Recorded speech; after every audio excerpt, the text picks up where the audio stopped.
അസ്സലാമു അലൈക്കും വറഹ്മത്തുള്ളാഹി വബറകാതുഹു.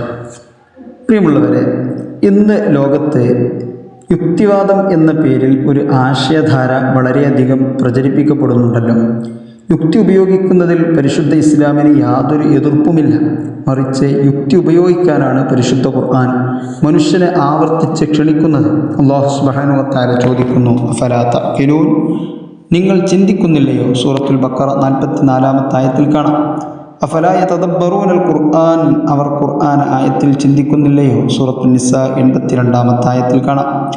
അതിനാൽ ഇസ്ലാം അന്ധവിശ്വാസത്തിൻ്റെ മതമല്ല, ചിന്തയുടെയും തെളിവിൻ്റെയും മതമാണ്. എന്നാൽ ഇവിടെ ഒരു ചോദ്യം ചോദിക്കട്ടെ. യുക്തിവാദികൾ പറയുന്ന യുക്തി എന്നത് എന്താണ്? ലബോറട്ടറിയിൽ പരീക്ഷിച്ച് തെളിയിക്കാനാകുന്നത് മാത്രമാണോ സത്യം? അങ്ങനെയാണെങ്കിൽ സ്നേഹം എവിടെയാണ്? നീതി എവിടെയാണ്? ധാർമ്മികത എവിടെയാണ്? മനുഷ്യാവകാശം എവിടെയാണ്? ഇവയെ തൂക്കി നോക്കാനോ അളക്കാനോ കഴിയുമോ? അതിനാൽ കാണാനാവില്ല, അളക്കാനാവില്ല, അതുകൊണ്ട് ഇല്ല എന്ന വാദം തന്നെ യുക്തിരഹിതമാണ്. ഒന്നാമത്തെ വാദം, ദൈവമില്ല. ഒരു മുസ്ലിമിൻ്റെ ചോദ്യം വളരെ ലളിതമാണ്. ഒരു മൊബൈൽ ഫോൺ കണ്ടാൽ അതിന് നിർമ്മാതാവുണ്ടെന്ന് സമ്മതിക്കും. ഒരു പുസ്തകം കണ്ടാൽ അതിന് എഴുത്തുകാരുണ്ടെന്ന് സമ്മതിക്കും. ഒരു കെട്ടിടം കണ്ടാൽ അതിന് എഞ്ചിനീയർ ഉണ്ടെന്ന് സമ്മതിക്കും. പക്ഷേ അതിനേക്കാൾ അനന്തമായി സങ്കീർണമായ ഈ പ്രപഞ്ചത്തിന് സൃഷ്ടാവില്ല എന്ന് പറയുന്നത് എങ്ങനെ യുക്തിയാകും? ഖുർആൻ ചോദിക്കുന്നു, അം ഖുലിഖൂ മിൻ ഗൈരി ശൈഇൻ അം ഹുമുൽ ഖാലിഖൂൻ, അവർ ഒന്നുമില്ലായ്മയിൽ നിന്ന് ഉണ്ടാക്കപ്പെട്ടവരോ അതോ അവർ തന്നെയാണോ സൃഷ്ടാക്കൾ? സൂറത്തു തൂർ 35-ാമത്തെ ആയത്താണത്. ഇമാം ഫഖ്റുദ്ദീൻ റാസി റഹ്മത്തുള്ളാഹി അലൈഹി അവിടുത്തെ മഫാത്തിഹുൽ ഗൈബ് എന്ന അവിടുത്തെ തഫ്സീറുൽ കബീറിൽ ഈ ആയത്തിൻ്റെ വിശദീകരണത്തിൽ പറയുന്നുണ്ട്, ഈ ചോദ്യങ്ങൾ മനുഷ്യനെ നിർബന്ധമായും ഒരു പ്രഥമ കാരണം, ഫസ്റ്റ് കോസ്, അംഗീകരിക്കാൻ നയിക്കുന്നു. കാരണം അനന്തമായ കാരണ ശൃംഖല യുക്തിപരമായി അവസാനിക്കേണ്ടത് ഒരു സ്വതന്ത്ര കാരണത്തിലാണ്. രണ്ടാമത്തെ വാദം, ശാസ്ത്രം ദൈവത്തെ ആവശ്യമില്ലാതാക്കി. ഇത് പലരും ആവർത്തിക്കുന്ന വാചകമാണ്. എന്നാൽ ശാസ്ത്രം എന്താണ് ചെയ്യുന്നത്? ശാസ്ത്രം എങ്ങനെ എന്ന ചോദ്യത്തിന് ഉത്തരം നൽകുന്നു.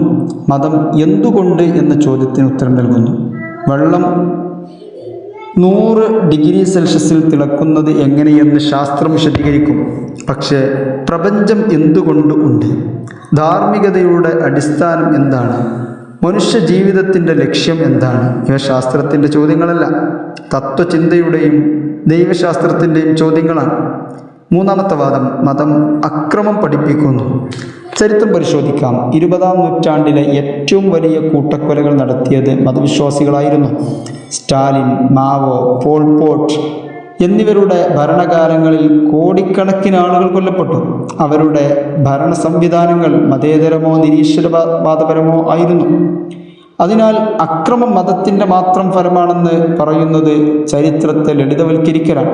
അതേസമയം ഖുർആൻ പറയുന്നു, മൻ ഖതല നഫ്സൻ ബിഗൈരി നഫ്സിൻ ഫകഅന്നമാ ഖതല അന്നാസ ജമീഅ, ഒരു നിരപരാധിയെ കൊല്ലുന്നവൻ മുഴുവൻ മനുഷ്യരെയും കൊല്ലുന്നത് പോലെയാണ്. സൂറത്തുൽ മാഇദ 32-ാമത്തെ ആയത്താണ്. നാലാമത്തെ അവരുടെ വാദം, മതം ചിന്തയെ തടയുന്നു. എങ്കിൽ ഒരു ചോദ്യം, ഇസ്ലാമിക ചരിത്രത്തിൽ ജ്യോതിശാസ്ത്രം, ഗണിതം, വൈദ്യശാസ്ത്രം, രസതന്ത്രം, ഭൂമിശാസ്ത്രം തുടങ്ങിയ മേഖലകളിൽ ലോകത്തെ നയിച്ചിരുന്നവർ ആരായിരുന്നു? ഇബ്നു സീന, ഇബ്നു ഹൈതം, അൽ ബിറൂനി, അൽ ഖവാരിസ്മി തുടങ്ങിയവർ ഖുർആനിൽ നിന്ന് പ്രചോദനം ഉൾക്കൊണ്ടവരായിരുന്നു. ഇമാം ഗസാലി റഹ്മത്തുള്ളാഹി അലൈഹി അൽ മുൻഖിദ് മിനൽ ളലാൽ എന്ന ഗ്രന്ഥത്തിൽ അന്ധമായ അനുകരണത്തെ വിമർശിക്കുകയും സത്യാന്വേഷണത്തിൻ്റെ ആവശ്യകത ഊന്നിപ്പറയുകയും ചെയ്യുന്നു.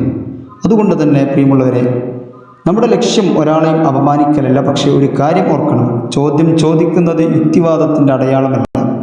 ചോദ്യത്തിന് ന്യായമായി മറുപടി കേൾക്കാനുള്ള സന്നദ്ധതയാണ് യഥാർത്ഥ യുക്തിവാദത്തിൻ്റെ അടയാളം. പരിശുദ്ധ ഖുർആൻ പറയുന്നു, ഖുൽ ഹാത്തു ബുർഹാനക്കും ഇൻ കുൻതും സ്വാദിഖീൻ, നിങ്ങൾ സത്യവാന്മാരാണെങ്കിൽ നിങ്ങളുടെ തെളിവ് കൊണ്ടുവരൂ. സൂറത്തുൽ ബഖറ 111-ാമത്തെ ആയത്തിൽ കാണാം. ഇതാണ് ഇസ്ലാമിൻ്റെ രീതി. വികാരമല്ല തെളിവ്, മുദ്രാവാക്യമല്ല സംവാദം, അന്ധവിശ്വാസമല്ല ചിന്ത. ആഖിറു ദഅ്വാനാ അൽഹംദുലില്ലാഹ്. അസ്സലാമു അലൈക്കും വറഹ്മത്തുള്ളാഹി.